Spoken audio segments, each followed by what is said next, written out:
I'm Jack and I'll be interviewing my Nanny B. Hello Nanny. Question number 1. Tell me about yourself, your age, and where you live. Jack, I am almost 60 years old and I live in a place called Quaitavada Village. Have you always lived in the same place? I have. I've been here all of my life, and there's an interesting story to that. This house that you're in is on the same place that my mommy's house was on. When I got married, I moved out of my mommy's house and we built a house next door. And we had 4 children. One of them is your daddy. And when your daddy got married, he tore down my mother's house and built his house here. Question number 3. Name 3 phrases unique to our culture. Well, the phrases I remember, Jack, are the ones that the old people used to use, our parents, when we were talking about the weather or things, events like that. So I'd get ready to put on my rain boots, go out, and I'd say, Mom, is there much rain? And she'd say, it's raining cats and dogs. I thought, what's rain got to do with cats and dogs? But what she meant is lots of rain. And then we might be going out another day and it'd be really foggy out, and Dad'd say, well, mind your step now. The fog is as thick as pea soup. And then another thing might be if there was, I don't know, if you wanted to tell someone that what they had on was nice, you'd say, my, that's some nice. Or a piece of cake tasted nice, you might say, that's some good. Those are the things we'd say. Question number 4.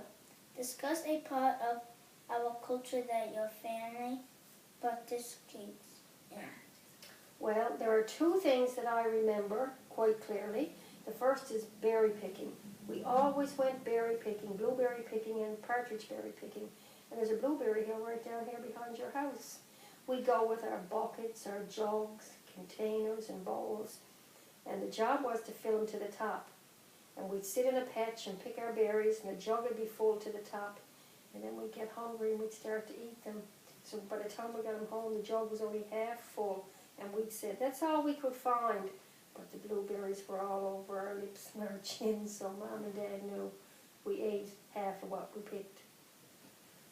The other thing that we got involved in was the regatta. When we were growing up, we always watched the races on the pond.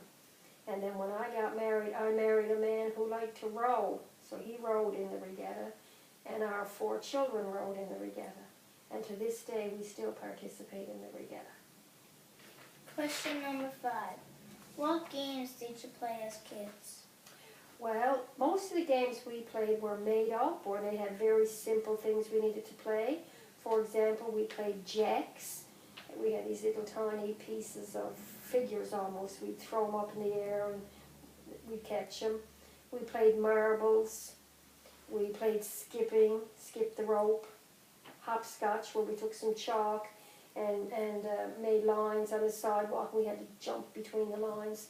So most of what we played were outdoors, and we played with things that we could make or that someone else might have. Question number 6. Other interesting facts about your family. Well, I think the interesting thing about our family growing up was that everybody knew everybody in the village. You could go from house to house and everybody knew whose son or whose daughter you were. You could stay for supper. You could stay really late and play ball in the field. Like everybody played ball down in our field till all hours of the night. And then my mother would sing out, time for everyone to go home now.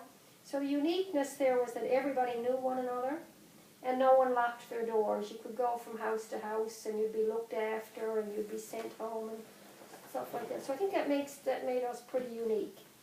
Thank you, Nanny, very much for letting me interview you. You are very welcome, Jack.